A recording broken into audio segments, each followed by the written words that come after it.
আসসালামু আলাইকুম international news বাংলায় আপনাদের স্বাগতম। শুরুতে থাকছে শিরোনাম। মোদির বিরুদ্ধে বাঁশি নিয়ে নামলেন বিজয়। ইরানে যুক্তরাষ্ট্রের হামলার সম্ভাব্যতা নিয়ে যা জানাল রাশিয়া। বৈশ্বিক ভূরাজনৈতিক রূপান্তরে চীনের ভূমিকা কী? ভিসা পাওয়ার যোগ্য হলে ৩০ দিনের মধ্যে দিতে হবে জামানত। ট্রাম্পের দণ্ড মতবাদ, নির্দেশ মানো নইলে শাস্তি। দক্ষিণী সিনেমার জনপ্রিয় তারকা থালাপতি বিজয় রাজনীতিতে সক্রিয় হওয়ার পর থেকেই ভারতের প্রধানমন্ত্রী নরেন্দ্র মোদী ও ক্ষমতাসীন বিজেপির বিরুদ্ধে সোচ্চার অবস্থান নিয়েছেন। রাজনীতির মঞ্চে নামার পর তিনি বিজেপি ও মোদির জন্য নতুন রাজনৈতিক চ্যালেঞ্জ হিসেবে আবির্ভূত হয়েছেন। বিজয় তামিলাগা ভেত্রী কাজাগাম টিভিকে নামে নতুন রাজনৈতিক দল গঠন করেছেন। দলটির প্রতীক হিসেবে নির্বাচন কমিশন থেকে বাঁশি প্রতীক পেয়েছে টিভিকে। ২০২৬ সালের তামিলনাড়ু বিধানসভা নির্বাচনে এককভাবে প্রতিদ্বন্দ্বিতার ঘোষণা দিয়ে বিজয় রাজ্যের রাজনীতিতে আলোচনার কেন্দ্রবিন্দুতে উঠে এসেছেন। বিজেপির হিন্দুত্ববাদ ও কেন্দ্রীয়করণমূলক রাজনীতির বিপরীতে টিভিকে দল ধর্মনিরপেক্ষতা, সামাজিক ন্যায় এবং বামপন্থী আদর্শকে সামনে এনেছে। তামিলনাড়ুর রাজনৈতিক বাস্তবতায় এই অবস্থান মোদির কেন্দ্রীয় নীতির জন্য বড় চ্যালেঞ্জ হয়ে উঠতে পারে বলে মনে করছেন বিশ্লেষকরা। রোববার ২৫শে জানুয়ারি তামিলনাড়ুর মহাবালিপুরমে টিভিকে দলের রাজ্য ও জেলা পর্যায়ের নির্বাহী নেতাদের নিয়ে আয়োজিত এক পরামর্শ সভায় বিজয় বলেন, কোনো ধরনের চাপের কাছে তার দল মাথা নত করবে না। ইরানের ওপর যুক্তরাষ্ট্রের সম্ভাব্য সামরিক হামলা নিয়ে গভীর উদ্বেগ প্রকাশ করেছে রাশিয়া।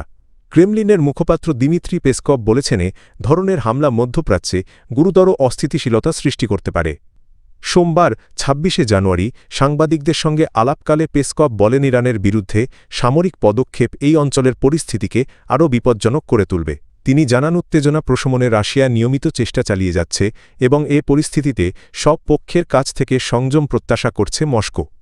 দিমিত্রি পেসকভ আরও বলেন, রাশিয়া চায় সংশ্লিষ্ট পক্ষগুলো সামরিক পদক্ষেপের পথে না গিয়ে শান্তিপূর্ণ আলোচনা ও কূটনৈতিক সমাধানের ওপর গুরুত্ব দিক। এর আগে ইসরায়েলি গণমাধ্যমে প্রকাশিত প্রতিবেদনে বলা হয়, যুক্তরাষ্ট্র গত এক সপ্তাহ ধরে ইরানের ওপর হামলার প্রস্তুতি নিচ্ছে এবং সেই প্রস্তুতি ইতোমধ্যে সম্পন্ন হয়ে থাকতে পারে। দ্রুত পরিবর্তনশীল বৈশ্বিক বাস্তবতায় চীনের পররাষ্ট্রনীতি এখন এক জটিল ও বহুমাত্রিক কৌশলে রূপ নিয়েছে। মধ্যপ্রাচ্য, লাতিন আমেরিকা, এশিয়া প্যাসিফিক থেকে শুরু করে আর্কটিক অঞ্চল পর্যন্ত বেইজিং সতর্ক বাস্তববাদ ও বৈশ্বিক প্রভাব বিস্তারের উচ্চাকাঙ্ক্ষা নিয়ে এগোচ্ছে। যুক্তরাষ্ট্রের সঙ্গে তীব্র কৌশলগত প্রতিদ্বন্দ্বিতা এবং নতুন আঞ্চলিক সংকটগুলো চীনের এই নীতিকে আরও জটিল করে তুলেছে। যুক্তরাষ্ট্র সংঘাত এড়ানো কিন্তু প্রতিদ্বন্দ্বিতা অব্যাহত। চীনের সরকারি পররাষ্ট্রনীতির ভাষ্যে শান্তিপূর্ণ উত্থান, অভ্যন্তরীণ বিষয়ে হস্তক্ষেপ না করা, সার্বভৌমত্বের প্রতি সম্মান এবং পারস্পরিক লাভভিত্তিক অর্থনৈতিক সহযোগিতার ওপর জোর দেওয়া হয়।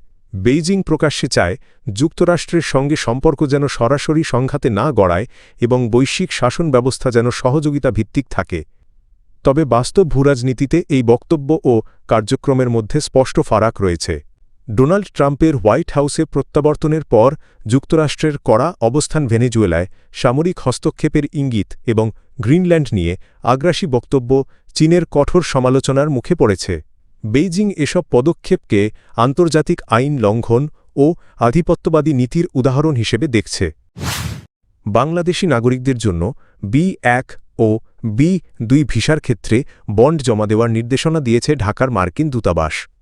দূতাবাস জানায়, ভিসা ইন্টারভিউয়ের পর আবেদনকারী যোগ্য বিবেচিত হলে কনসুলার কর্মকর্তা নির্দিষ্ট অঙ্কের বন্ড পরিশোধের নির্দেশনা দেবেন। বন্ডের পরিমাণ ন্যূনতম $৫,০০০ থেকে সর্বোচ্চ $১৫,০০০ পর্যন্ত হতে পারে। বন্ড পরিশোধের জন্য আবেদনকারীকে pay.gov-এর একটি সরাসরি লিঙ্ক দেওয়া হবে এবং ইন্টারভিউয়ের তারিখ থেকে ৩০ দিনের মধ্যে এই অর্থ জমা দিতে হবে। নির্দেশনায় আরও বলা হয়েছে, ক্ষেত্রে সর্বোচ্চ ৩ মাস মেয়াদি একবার প্রবেশযোগ্য সিঙ্গেল এন্ট্রি ভিসা দেওয়া হবে। পাশাপাশি নির্ধারিত কিছু পোর্ট অব এন্ট্রি ব্যবহার করেই যুক্তরাষ্ট্রে প্রবেশ করতে হবে। ইরানে যুক্তরাষ্ট্রের সরাসরি সামরিক হস্তক্ষেপের আশঙ্কা আপাতত কিছুটা কমেছে। কূটনৈতিক সূত্রগুলোর মতে উপসাগরীয় দেশগুলো ও তুরস্কের সক্রিয় মধ্যস্থতার ফলে এই পরিস্থিতিতে উত্তেজনা কিছুটা প্রশমিত হয়েছে। এ প্রক্রিয়ায় ইসরায়েলও পরোক্ষ ভূমিকা রেখেছে বলে জানা গেছে। মার্কিন প্রেসিডেন্ট ডোনাল্ড ট্রাম্প সম্প্রতি প্রকাশ্যে বলেছেন, ইরানে বিক্ষোভকারীদের বিরুদ্ধে কোনো গণহত্যা হচ্ছে না এবং হত্যাকাণ্ড বন্ধ হয়েছে। এসব বক্তব্যের পর পর্যবেক্ষকদের ধারণা, অন্তত এই মুহূর্তে ইরান ভেনেজুয়েলার মতো সরাসরি সামরিক হস্তক্ষেপের মুখে পড়ছে না। তবে বিশ্লেষকরা বলছেন লক্ষ্যভিত্তিক হামলা বা বোমাবর্ষণ আপাতত না ঘটলেও এটিকে স্থায়ী স্বস্তি হিসেবে দেখা ঠিক হবে না। সামরিক হস্তক্ষেপের বিষয়টি কেবল সাময়িকভাবে স্থগিত রয়েছে। বিশেষজ্ঞদের মতেই অবস্থান পরিবর্তন যুক্তরাষ্ট্রের একটি কৌশলও হতে পারে। এর মাধ্যমে ইরানের নেতৃত্বকে সাময়িক আশ্বস্ত করে ভবিষ্যতে চাপ বাড়ানোর সুযোগ তৈরি করা হতে পারে। আবার এটাও সম্ভব যুক্তরাষ্ট্র অন্তত কিছু সময়ের জন্য সামরিক বিকল্প থেকে সরে এসেছে। ইরানে হামলা না করার পেছনে কয়েকটি গুরুত্বপূর্ণ কারণ রয়েছে। এর মধ্যে আছে আঞ্চলিক মিত্রদের আপত্তি, ইরাক যুদ্ধের অভিজ্ঞতাবর ধরনের সামরিক অভিযানের প্রস্তুতির ঘাটতি, মধ্যপ্রাচ্যে অস্থিতিশীলতা ছড়িয়ে পড়ার আশঙ্কা এবং ইরানের ভবিষ্যৎ নিয়ে অনিশ্চয়তা। পাশাপাশি গ্রহণযোগ্য কোনো বিকল্প রাজনৈতিক নেতৃত্বের অভাবও বড় একটি কারণ হিসেবে বিবেচিত হচ্ছে।